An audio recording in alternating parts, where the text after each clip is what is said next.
Hello everyone, today is 23rd of February, now it's 10:30 in the morning Moscow time. I'm Levan Gudadze and this is my first update for a day in which I will share all the main news that are making headlines in Russian media outlets and Russian language pages on different internet platforms. There are quite a few very significant developments and news that I like to share with you for this moment, and I will start with a short summary of the situation on Ukrainian battlefield.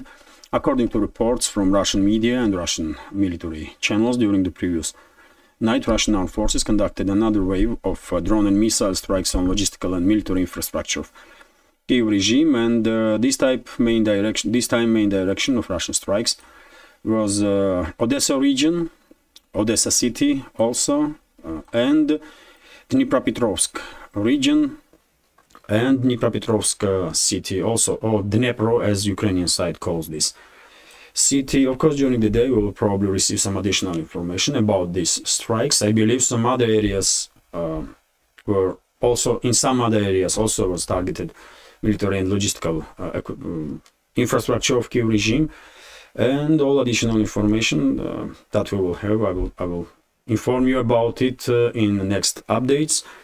Also, by the way, when it comes to line of contact, we have some important developments, which is that according to some military channels,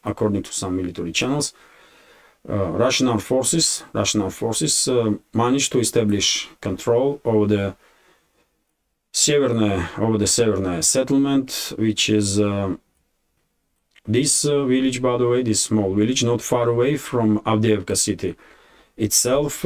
If it's confirmed, if this information is confirmed and this village is under Russian full control, then I guess Russian forces will further intensify offensive operations in the direction of Lastechkino settlement, also right next to Avdiivka city, and I don't think Ukrainian units will be able to hold on to their positions too long, because Russian forces will be able to conduct offensive from three directions: from northern side, from eastern side, and from southern side. But yet again, let's wait if Russian Defense Ministry will confirm information about Severnoe. There was no reports about other changes on the line of contact, although Russian side is increasing pressure on Ukrainian units, increasing artillery fire, missile fire, airstrikes. And I believe it's only a matter of time when Ukrainian defense lines will start to collapse in many areas of the front. Of course, if you are interested in detailed information about this local scale skirmishes, artillery strikes, and missile strikes, I recommend military channels for that. They are providing great volume of information about this local operations on the line of contact. I will continue with some other news, and a very interesting report from RT, by the way, that Ukrainian, yet another high-ranking official from Kiev regime, is now not asking but demanding all the heavy military equipment to be transferred to Kiev by EU member states. What an attitude, isn't it, from Kiev? Let's go through some sentences here. EU should donate all its heavy weapons to Kiev, Ukrainian National Security Council Chief Alexei Danilov has stated, claiming that their arms will in any case be useless in the future conflicts. This issue needs to be tackled now. We have a great experience and we understand that Europe will not need those guns, tanks, infantry fighting vehicles and other hardware for its next war, he declared. They urgently need to donate them all to us, as Denmark did. That's what Kiev regime's attitude is towards EU member states. Well, it is what it is, man. These guys are emboldened by impunity with which they were conducting war crimes since 2014. And they have no respect for European states at all. And they don't care about citizens of European states, because they are openly saying that, you know what, give us all your weapons, you don't need that, we will use this in a better way, and who cares about your own safety and security. That's the attitude, by the way, quite a deserved one by Western ruling class, because they emboldened these people, these criminals and mass murderers in Kiev, with the constant support of everything that they do, including war crimes. Anyway, let's continue. When it comes to Denmark itself, this country, of course, quite effectively demilitarized itself. As Danilov noted, this high-ranking official from Ukraine. And we have additional information that this summer, according to Foreign Ministry of Denmark, and this is reported by Interfax news agency, promised F-16s from Denmark will arrive in Ukraine. Denmark is not the first, of course. Netherlands already transferred F-16s to Kiev regime, and those F-16s are based now in Romania, as I understand, and can be transferred to Ukraine at any time, any day. Some may already are in Ukraine, who knows. But when it comes to this topic of F-16s, I remind you that Russian president, former Russian president, and maybe future Russian president, Dmitry Medvedev, current deputy of the chairman of Russian Security Council, made a statement that transfer of F-16s may even provoke nuclear war. That's how important this topic is.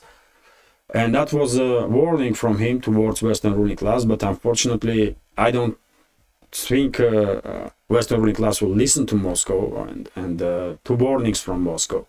And they will further escalate, and when it comes to escalation and transfer of weapons, not just F-16s, which is nuclear capable fighter jet, by the way, and this is very important, but yesterday Germany's parliament, Bundestag, voted in favor of transferring long-range weapon systems to Kiev regime. And when we are talking about long-range weapon systems in connection with Germany, of course, first of all, we think about Taurus long-range missiles, cruise missiles.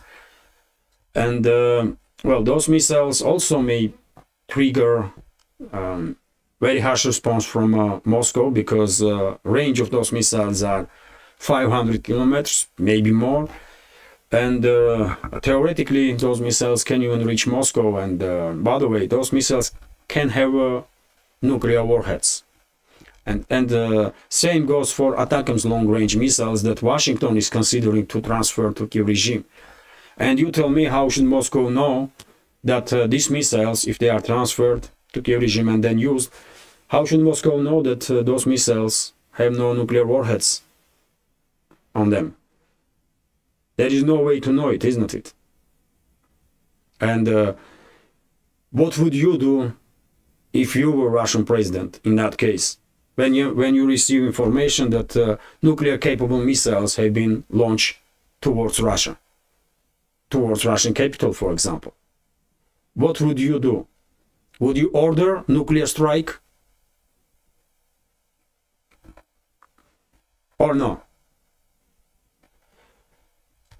Because, yet again, by the way, this is not just theoretical discussions. This is discussions that entire strategies, defense strategies of countries are built, including Russia, by the way.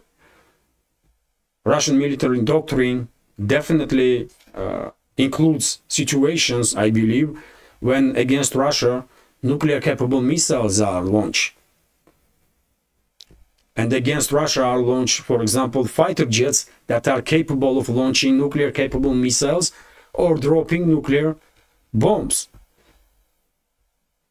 And I believe there are procedures in Russian doctrine how to react in such scenarios.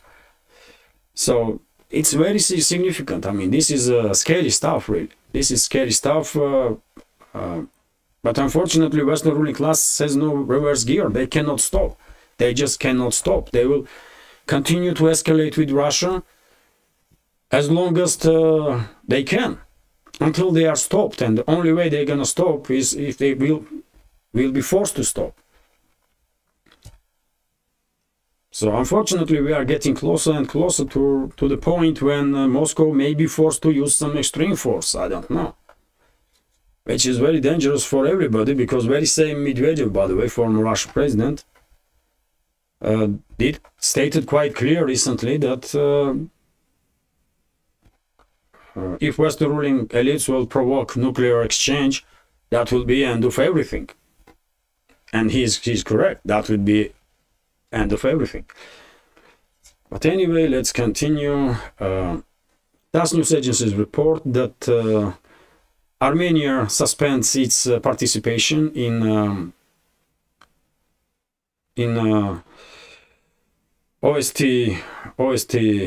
CSTO organization, or Collective Security Treaty Organization, which is, by the way, some serious stuff. I reported about it this morning on my Telegram, that Armenia has suspended its participation in the Collective Security Treaty Organization, CSTO in short. Armenian Prime Minister Nikol Pashinyan stated this in an interview with the France 24 TV channel. And by the way, are you surprised to hear this? If you are a veteran of our community, I think you are not, because I spoke about this possibility for so many times. I was quite sure that at some point Pashinyan gonna do this stuff, gonna remove Armenia from CSTO, and well, that's what he is intended to do. Suspension is not exactly withdrawal, but at least formally Armenia no longer can be seen as a part of CSTO. And what's gonna be next step from Pashinyan and his government? And these guys are assets of CIA, by the way, in Armenia. The next step gonna be demand that Russian military base is withdrawn from Armenia. Mark my word, by the way. Today, Pashinyan is denying this, and he was asked by France 24 TV journalist about Russian base, and he said that there is no discussion for now about that base, but I'm 100% sure it's only a matter of time, and this individual, Pashinyan, will demand withdrawal of Russian base.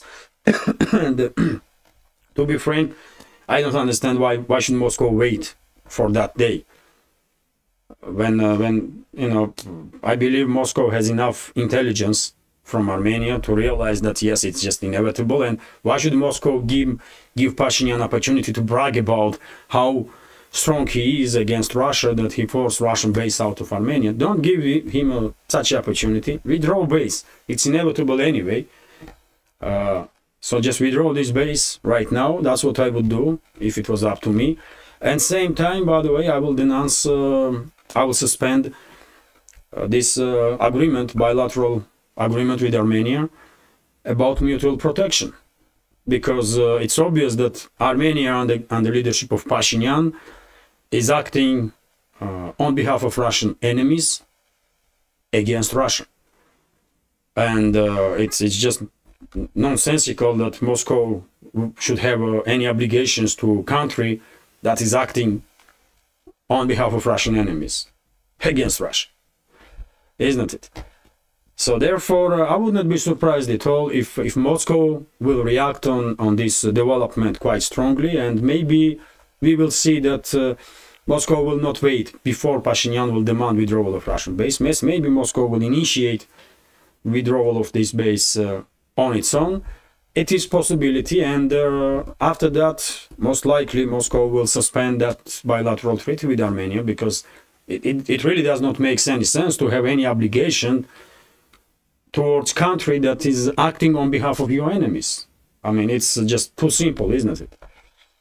And by the way, we have Oriana Novost's report that this organization, CSTO, Collective Treaty Security Organization, did not receive any notification from Armenia that they are suspending their participation in this organization, which is, well, that's how irresponsible current government of Armenia is. They are making statements with the journalists that they did this and did that, and they don't give them about formalities. And seems like Armenian side, Armenian government did not inform this organization that they are leaving it or suspending their participation. They will, I guess. It's only a matter of time. It's a technical issue, but yet again, it demonstrates attitude that they just did not care. That's the attitude of current government of Armenia towards Russia, towards partners in this organization. And some serious decisions will be made in Moscow. I have no doubts about it. Anyway, let's continue. Biden is threatens Putin with major sanctions over Navalny's death. Well, this story is not going away. Navalny, and as I predicted from very first day, Western ruling class is actively pushing now wife of Navalny as to present her as some kind of political figure and the leader of opposition or something like that. While I don't know if even 10,000 people knows about her anything in Russia. What kind of politician is she? I don't know. She known as a wife of Navalny. That's it. Navalny never ever had a huge following. Just some few percentage of people might vote for him if he was participating, for example, if he was live and participating in presidential elections. Let's see. I mean, theoretically speaking. But when it comes to his wife, I mean, who knows? Who is she, really? I don't even know her name, because she is nobody in political field in Russia, just unknown figure. But anyway, Western ruling class cannot learn on its own mistakes, isn't it? They created this Guaido figure in Venezuela and then called him a president of Venezuela, and the entire world was laughing at the Western ruling class because of it. But they didn't stop there. They created this political figure from one female, Belarusian female. What is her name? She's not important, so I don't know her name. She's somewhere in Baltic states and acting as if she is a kind of president of Belarus or something like that. Total circus, by the way. I mean, crazy circus. And now they're gonna push this individual, wife of Navalny, and present her to world as some kind of political figure. They may call her president of Russia if they like to. Who cares, man? I mean, what is wrong with Western ruling elites, man? Why they are acting this disgracefully? They cannot be taken seriously, really. They just cannot be taken seriously, man. There is no class in the Western politics no more.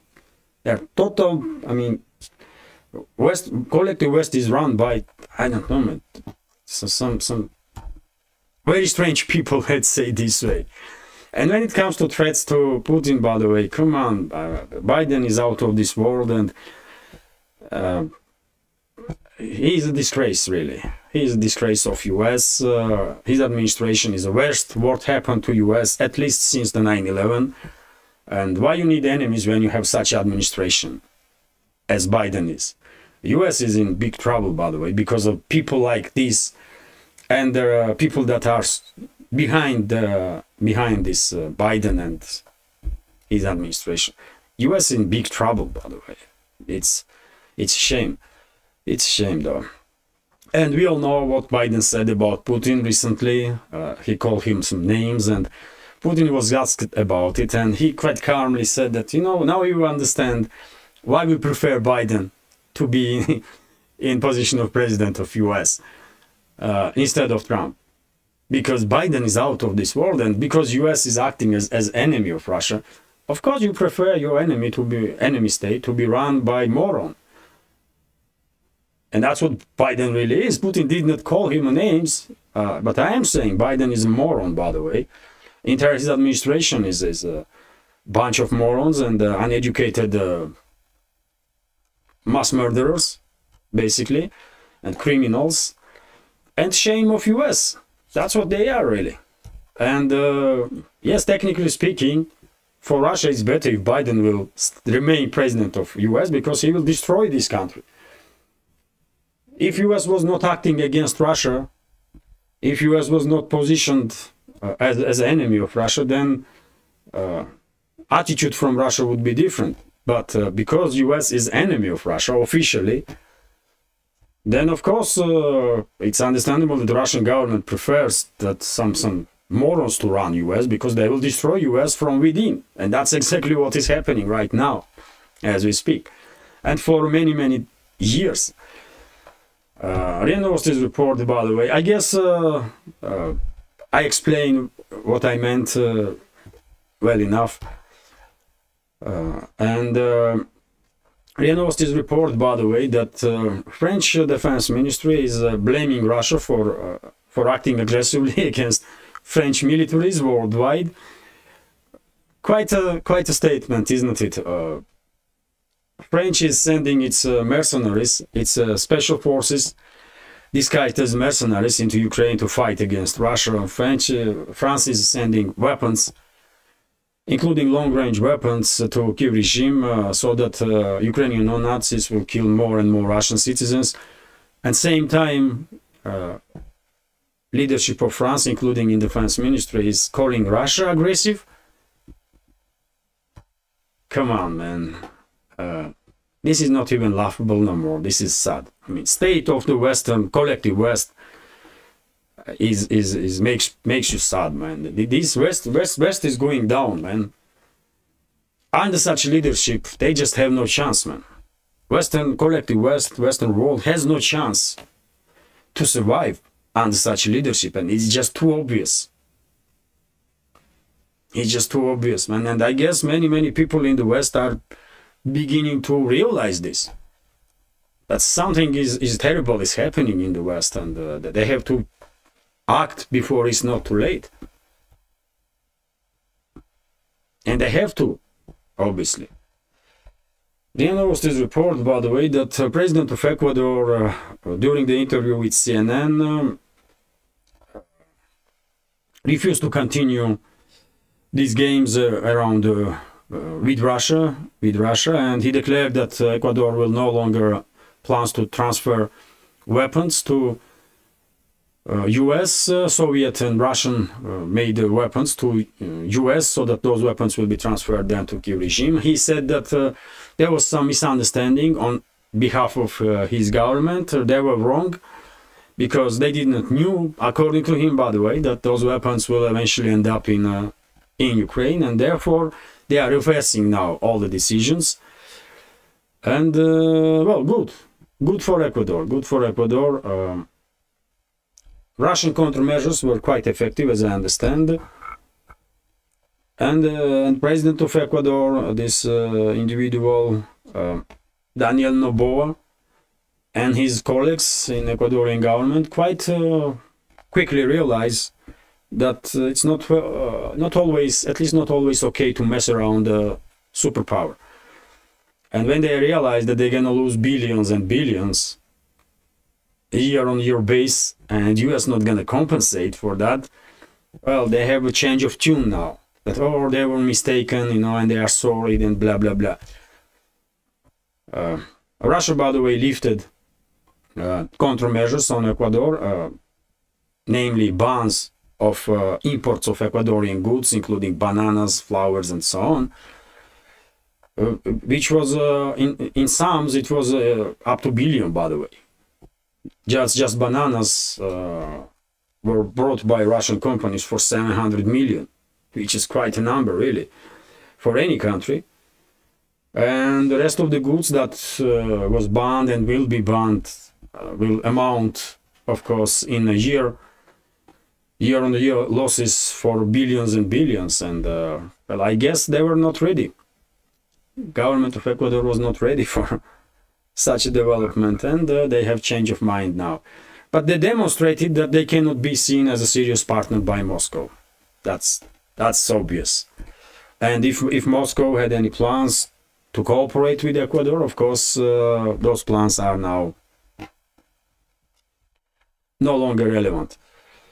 And it's example for other countries also, other BRIC members also. If they had any plans to invest in Ecuador or to just some business with Ecuador, they're gonna stay away now, because these people, I mean, who runs Ecuador, man, these people are not really serious, man. Today you are declaring, you're being called president, and you are today declaring one, and tomorrow other thing, and they are saying that you were not informed, that you did not know what you are talking about, you know. Are you a president or a clown in the circus? Why you are acting this way? But anyway, man. Anyway, let's continue. The analyst is report, by the way, that Yemeni Houthis made, or Ansar movement made a statement that they conduct a strike against US military warship off the coast of Yemen. No additional information how successfully this strike was conducted. let's say if Pentagon will share with public any information about it. And also, by the way, Yemeni Houthis made statement that they targeted Israel with the drones and British commercial vessel also. So despite Western strikes, US strikes, UK strikes on Yemen, things are only escalating, by the way, and seems like Yemeni Houthi is just beginning. I mean, they are just starting, you know. What was happening before now, that was warm up, and they are getting a little serious now.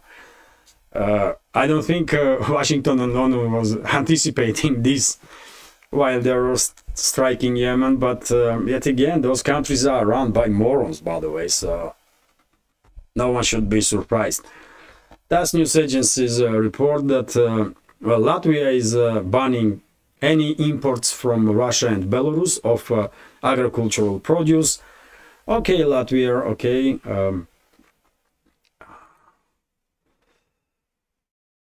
Okay, I guess Moscow and Belarus will also take some countermeasures and ban imports of anything at all from Latvia.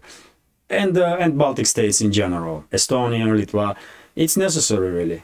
If it was up to me, I will definitely shut down borders with these countries completely and ban any imports of anything whatsoever.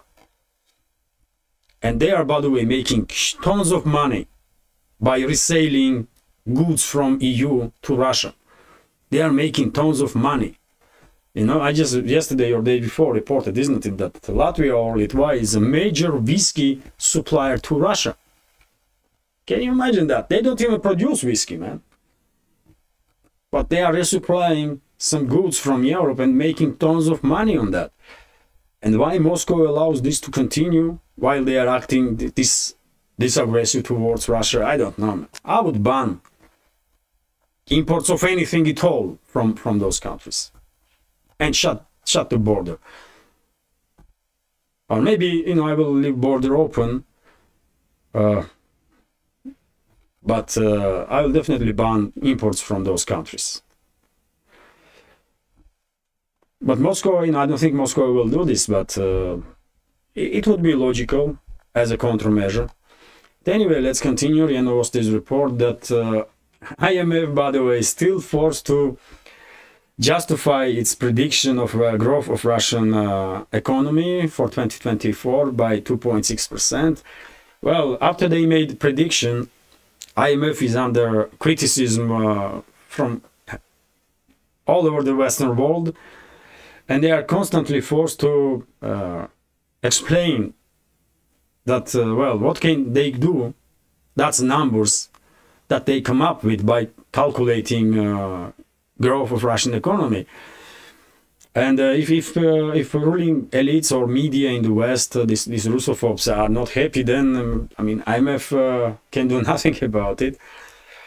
And well, they are just this time, by the way, head of director of Department of Communication of the IMF was forced, this Julie Kozak, to explain that, well, some may don't like it, but Russian economy is surprisingly well performing and it will grow at least 2.6%. And it's factual, and nothing IMF can do about it other than acknowledge. And by the way, IMF being tool in hands of Western ruling elites, of course their estimation is quite conservative, one may imagine. So if they're predicting Russian economy will grow 2.6% in 2024, I guess in reality Russian economy will grow maybe 3, maybe 3.5 or even 4%. That's possibility, I guess. And well, to confirm that IMF is a tool in the hands of Western ruling elites, which is, I mean, no one is even disputing this, I guess. This organization made a statement, made a decision, it's close to made decision of transferring $900 million to Kiev regime. Okay, they know that this money will never be returned to IMF, but they have an order from Washington, I guess, and they will transfer $900 million to Kiev regime in fairly short time. And by the way, I will end this update on this positive, nice news. Space Nova C space machine, or how should I say? I will use this news from RT, by the way. So US performs first moon landing since 1972. Their Odysseus lander, designed by private aerospace company Intuitive Machines, has become the first US-made spacecraft to touch down on the moon since 1972. It was launched aboard of SpaceX Falcon 9 rocket on February 15. So congratulations to NASA, congratulations to scientific world. Whenever some good stuff is happening in science, it's good for everybody. I want to believe in that. And well done for this private company, Intuitive Machines, and to SpaceX and NASA. They successfully landed some spacecraft on the moon. First time since the Apollo missions, by the way, I guess. Which is okay. Well done. And I will end this update on this positive news. Nowadays, moon is a hotspot, by the way, in space explorations. Every other month, some country is landing its lander there. Unfortunately, the Russian lander crashed during the landing, descent on the moon. But there will be other missions also, and I believe Russian space program will also develop successfully, and we will have successful missions towards moon, towards Mars, maybe even towards Venera also, although Venera is a difficult planet to land because of the extreme pressures there and extreme temperatures. Landers are lasting just a couple of hours max. At least that's what record-breaking Soviet lander did. Just a little time, and then temperature and pressure takes over. And therefore, well, I don't know about Venera, but it's a Parnikovy effect on steroids. Parnikovy effect is a I don't know how you say it in English, man. But it's too hot there and too high pressure, of course. But anyway, what I want to say is that Russian space programs will catch up also, I believe. And this is it for now. Relatively short update. Hopefully you will find it informative, interesting. And if so, please click that like button and leave some commentary just about anything on both platforms, by the way, on Rumble and YouTube. And dear friends, if you don't know, if you're watching this update on YouTube and don't know yet, I have a channel on Rumble also. And if you can, please subscribe to my Rumble channel and watch my videos on Rumble, because the channel is monetized there, while never be monetized on YouTube. And also more views and comments and likes on my Rumble channel, of course, will influence algorithm there, and maybe my videos will be in recommendations on Rumble. That will be helpful, of course. And well, if you think this project in general, this project with several channels, several programs, is interesting, useful, informative, and deserves to exist in this field of news and political commentary, please consider to support my work with small donations through PayPal, Buy Me Coffee, or by subscribing to my Patreon page. All the links under this video in the description box and in the pinned comment. This is it for now. Have a great day, and take care.